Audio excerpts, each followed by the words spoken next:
Hi everyone, it's me, Spring, the fiber enthusiast, and welcome to the channel.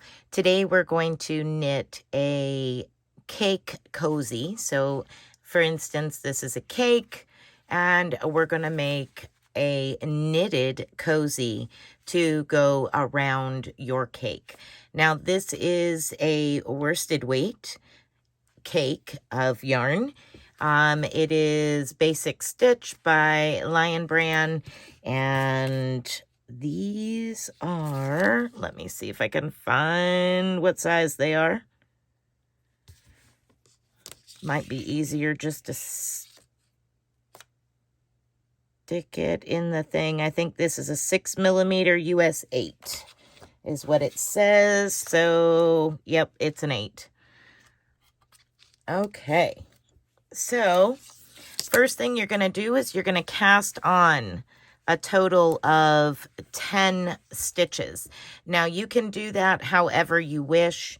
I am using a longer cable. It's not super long, but as you can see, it is long enough that I could support a loop on either side of my project here. All right, now you can use sock yarn. You can use whatever kind of yarn you want. Just grab needles that correspond with your size yarn that you're going to use. And I'm going to give you a basic. And what you can do with that is increase where you need to for the size cake cozy you wish. Now, again, for this project, I'm only casting on 10 stitches. It's up to you however you choose to do it. I'm going to go ahead and do a slip knot on my needle, and then I'll just knit on 9 more stitches. So how we're going to do that is just simply knit. So I'm going through the stitch that I just put on with the slip knot and yarn over and pull up a loop just as if you were knitting, reach up and put it on your needle. And without removing the needle, you're ready for the next one. So just like this. It's a little bit faster, but you can do a long tail cast on. You do it however makes you feel comfortable. So that's 5 stitches. I'm going to go ahead and do 5 more for a total of 10.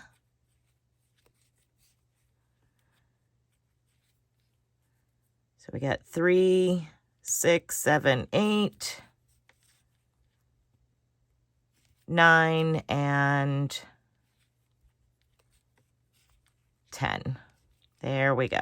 Now we got our 10 stitches. And what you're going to do is slide that down onto your cable. You're going to want to split those stitches evenly so you have 5 on each side. Bend your cable in half between those 5 stitches. So we're going to slide 5 on either side of that loop that you just made. And we're going to slide this down to our needles. I want to put both needles in just like this. Okay, so the needle that your yarn ended with, your very last stitch, it needs to be on your back needle. This is the tail to the very first stitch. So now I'm going to pull, by putting the 2 needles together, I'm going to pull that back needle out and around into working position, sliding that the front stitches, front needle stitches up to the end of the needle so that way I can work with them. Now the next step is to make sure that your working yarn is in between your needle with the stitches you are getting ready to work and the cable, so it's coming up and out the center between the 2. Okay. Now go ahead and knit 1 full round. Let's get this started and working in the round. So we're going to pull that first stitch a little tight and the second stitch even tighter. There we go. Now you should be good. Continue on and knit to the end of the row. Then you're going to drop your needle, turn your work over, and slide it into working position. Pull the back needle out into working position. Again, your working yarn needs to still be in the same place in between the cable and that front needle. Go ahead and knit the next 5 stitches.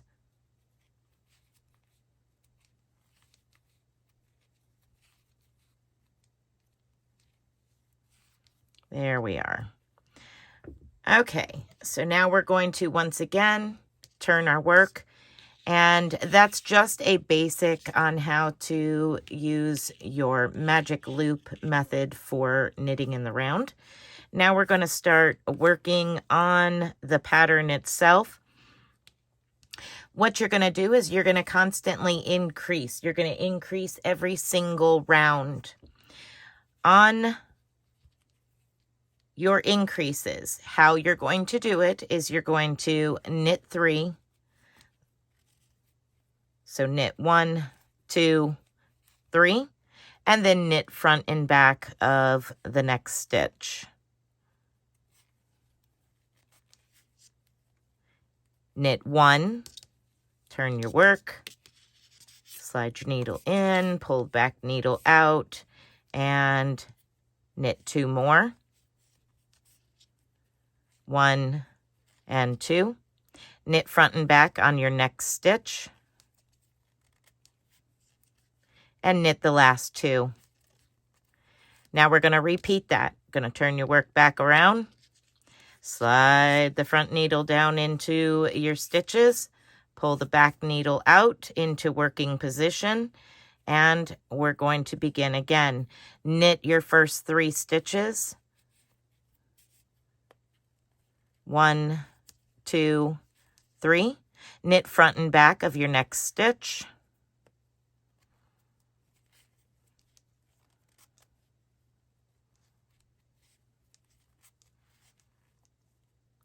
Knit the next 1, 2. Turn your work over.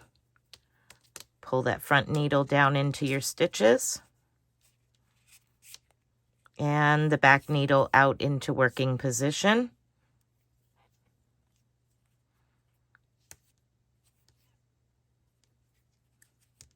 Our last was we knitted 2, so we need to knit 1 more to make 3. And knit front and back of your next stitch. And knit 3. 1, 2, 3. Knit front and back of your next stitch. And turn your work over and continue doing that. Continue knitting 3 and then knit front and back of the next stitch. You're going to continue with those increases until you have reached a total of 66 stitches. Now I'm going to transfer over to one that I've been working on for a little while. And here I have a total of 33 stitches on the front and 33 stitches on the back needle. I have made it to 66 stitches. Now, you can continue to increase. I'm going to move this down onto my cable like that. You can increase the bottom, which is where all the increases happen. You can increase this to the size that you want. If you want it big enough to go over the top of this, and you want to continue increasing more than 66 stitches, you are welcome to do so.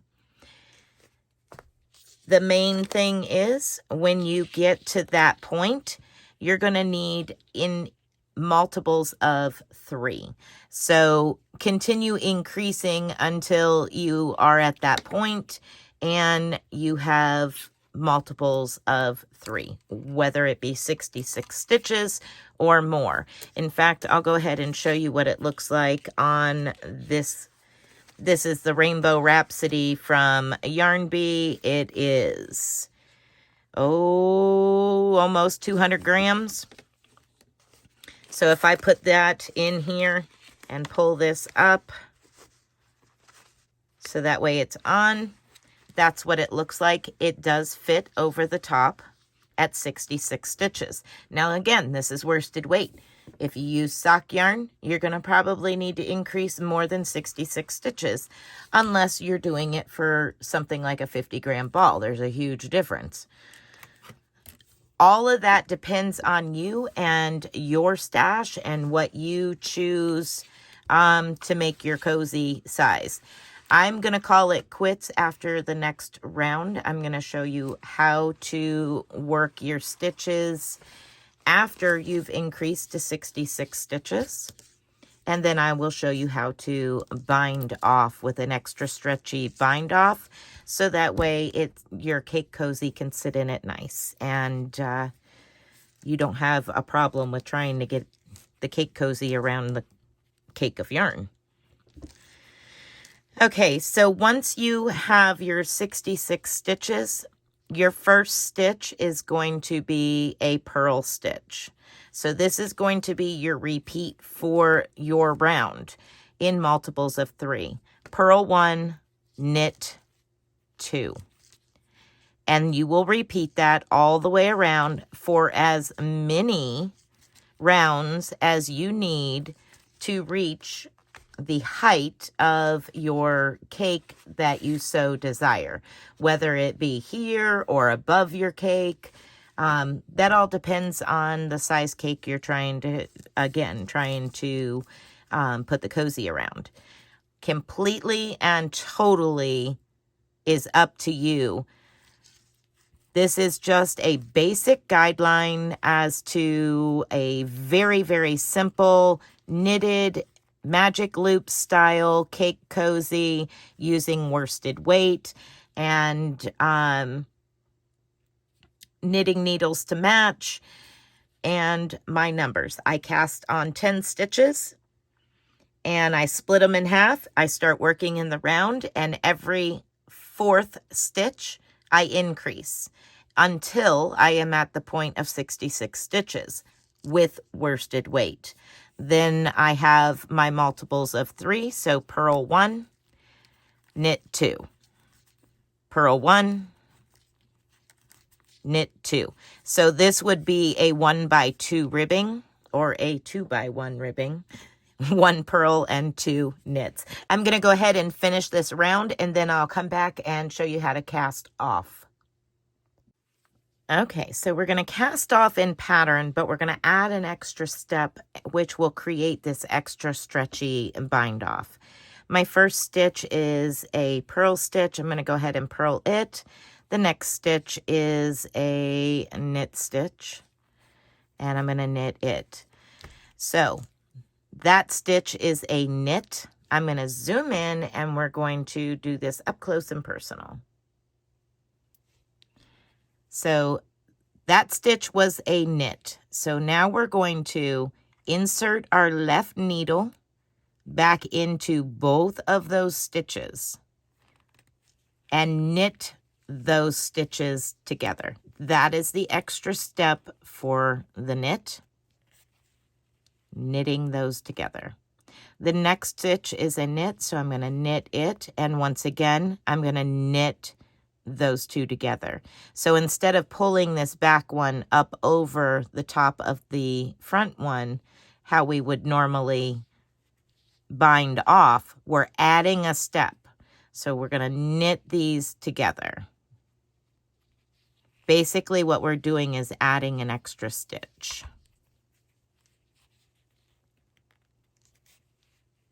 Here we go. Okay, so the next one is a purl stitch. So we're going to bring it and purl that stitch. Leaving your yarn to the front, you're going to take that left needle and insert it into those 2 stitches in the back, because we're going to now purl those 2 stitches together. We'll do that again in just a moment. So the next one is a knit. So we're going to insert our needle into that and knit those two together. The next one is a knit.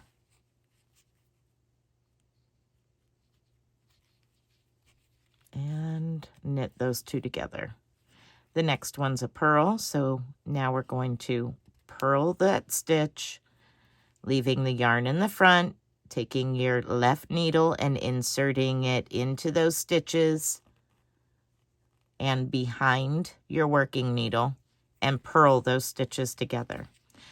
So if the last stitch you work is a knit, you knit them together. If it's a purl, you purl them together.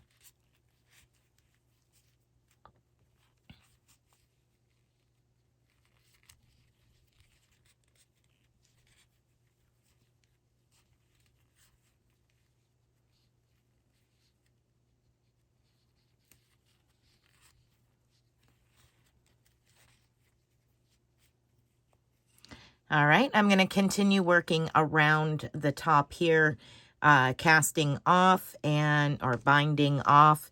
And when I've made it to the end, I'll show you what to do next. All right, so I have made it to the last stitch. Woohoo! I'm just going to cut myself a long enough tail to sew in the end and pull my needle out. Now I'm going to slip the tail through that loop that the needle was in just to create a little knot. And now I'm going to sew in the end. And how I do that is I come over here to my very first stitch. I'll zoom in so you can see better. Okay, so I come over here to my very first stitch, the very, very first stitch. And I insert my needle under both legs of that stitch. Pull through.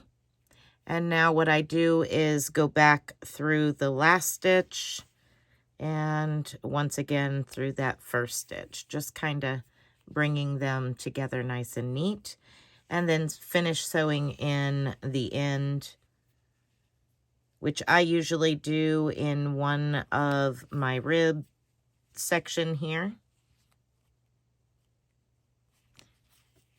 And of course, if you split, taking your needle and you actually split the yarn and pull it through, it actually will stay better.